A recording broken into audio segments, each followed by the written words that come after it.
ओम नमः शिवाय। जय शिव शंभो। आप सभी को महाशिवरात्रि की हार्दिक शुभकामनाएं। आज सुनेंगे महाशिवरात्रि व्रत कथा, तो प्रेम से बोलिए गौरी पुत्र गणेश की जय। जय शिव शंभो। जय माता पार्वती। महाशिवरात्रि भगवान शिव को समर्पित है। इस दिन भगवान शिव की पूजा आराधना करने का विशेष महत्व माना जाता है। इस दिन शिवलिंग पर जलाभिषेक करने का विशेष महत्व है। महाशिवरात्रि का पर्व हर साल फागुन मास की कृष्ण पक्ष की चतुर्दशी तिथि को मनाया जाता है। इस दिन भगवान शिव और माता पार्वती की पूजा आराधना करके महाशिवरात्रि का पर्व हर्षोल्लास के साथ मनाया जाता है। एक बार सभी देवताओं ने मिलकर भगवान शिव से प्रार्थना की।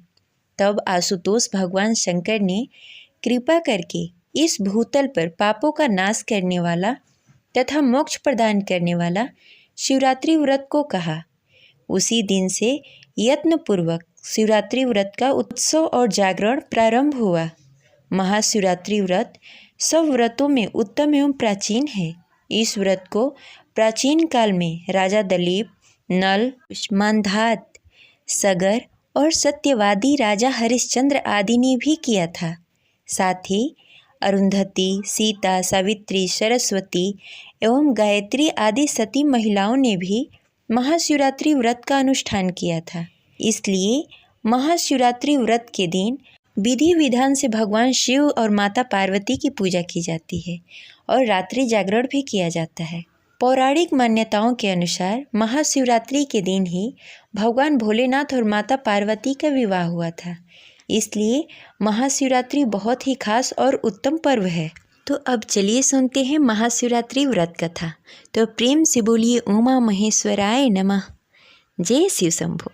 एक बार माता पार्वती ने भगवान शिव शंकर से पूछा, ऐसा कौन सा श्रेष्ठ तथा सरल व्रत पूजन है जिससे मृत्यु लोक में प्राणी आपकी कृपा सहजता से प्राप्त कर सकते हैं। उत्तर में भगवान शिव ने माता पार्वती को शिवरात्रि व्रत का विधान बताकर यह कथा सुनाई। ध्यानपूर्वक श्रवण करें। पूर्व काल में चित्रभानु नामक एक शिकारी था। जानवरों की हत्या करके वह अपने परिवार का पालन पोषण करता था। वह एक साहूकार का कर्जदार था, लेकिन शिकारी साहूकार का ऋण नहीं चुका सका। इस कारणवश साहूकार ने शिकारी को शिव मठ में बंदी बना लिया। संयोग से उस दिन शिवरात्रि थी। शिकारी ध्यान मग्न होकर शिव संबंधित धार्मिक बातें सुनता रहा। चतुर्थी को उसने शिवरात्रि की कथा भी सुनी। संध्या होते ही साहूकार ने उसे अपने पास बुलाया और ऋण चुकाने के विषय में बात की। शिकारी अगले दिन सारा ऋण लौटा देने का वचन देकर बंधन से छूट गया। अपनी दिनचर्या की भांति वह जंगल में शिकार के लिए निकला, लेकिन दिन भर बंदी गृह में रहने के कारण भूख प्यास से व्याकुल था। शिकार करने के लिए वह एक तालाब के किनारे बेल वृक्ष पे पड़ाव बनाने लगा।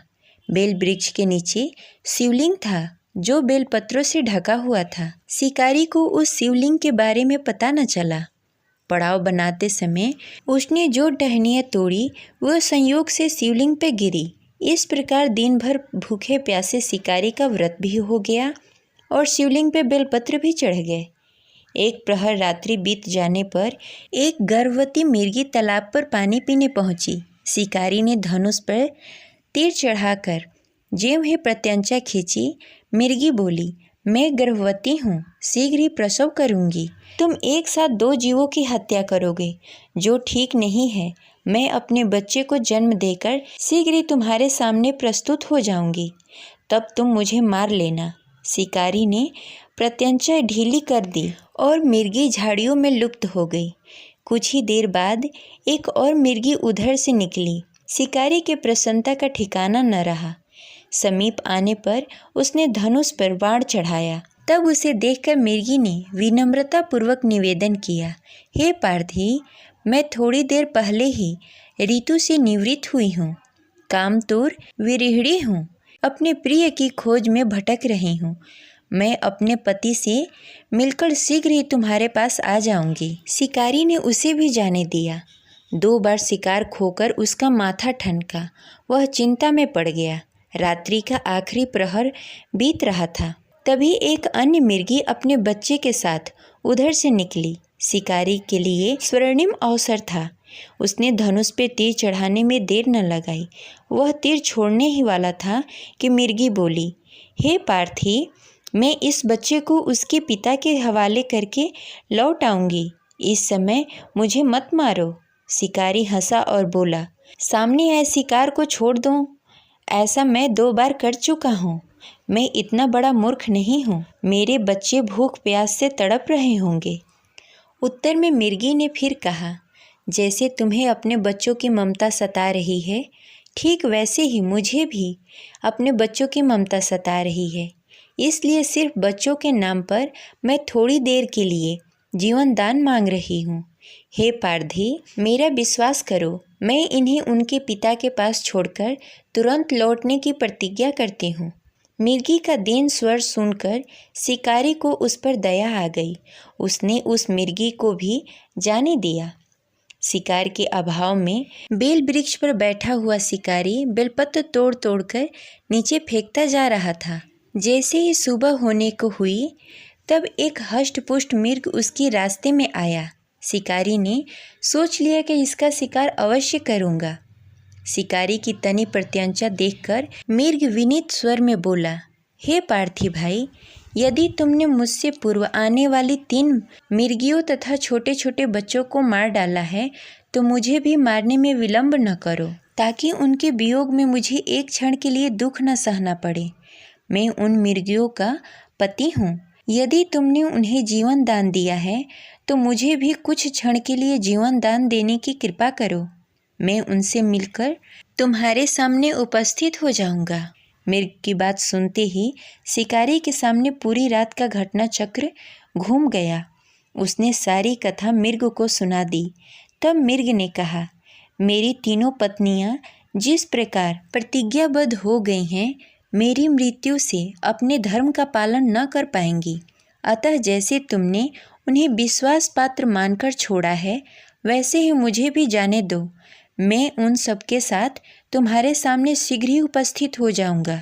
उपवास, रात्रि जागरण तथा शिवलिंग पर बेलपत्र चढ़ाने से शिकारी का हिंसक हृदय निर्मल हो गया था। उसमें भगवत शक्ति का वास हो गया था। धनुष तथा बाण उसके हाथ से सहज ही छूट गए। भगवान शिव की अनुकंपा से उसका हिंसक हृदय कारुणी भावों से भर गया। वह अपने अतीत के कर्मों को याद करके पश्चाताप की ज्वाला में जलने लगा। थोड़ी ही देर बाद मिर्ग सपरिवार शिकारी के समक्ष उपस्थित हो गया, ताकि वह उसका शिकार कर सके। किंतु जंगली पशुओं की ऐसी सत्यता, सात्विकता एवं सामूहिक प्रेम भाव को देखकर शिकारी को बड़ी ही ग्लानि हुई। उसके नेत्रों में आंसुओं की झड़ी लग गई। उस मिर्ग परिवार को न मारकर शिकारी ने अपने कठोर हृदय को जीव हिंसा से हटाकर सदा के लिए कोमल एवं दयालु बना लिया। देवलोक के समस्त देव समाज भी इस घटना को देख रहे थे। उनके ऐसा करने पर भगवान शंकर ने प्रसन्न होकर तत्काल उसे अपने दिव्य स्वरूप का दर्शन कराया तथा उन्हें सुख समृद्धि का वरदान देकर निषाद राज गुह नामक नाम प्रदान किया। यही वह निषाद राज गुह था जिसके साथ भगवान श्री राम ने मित्रता की थी। इस प्रकार महाशिवरात्रि पूजन पौराणिक व्रत कथा समाप्त हुई। प्रेम से बोलिए ओम नमः पार्वते पते हर हर महादेव। जय शिव शंभो।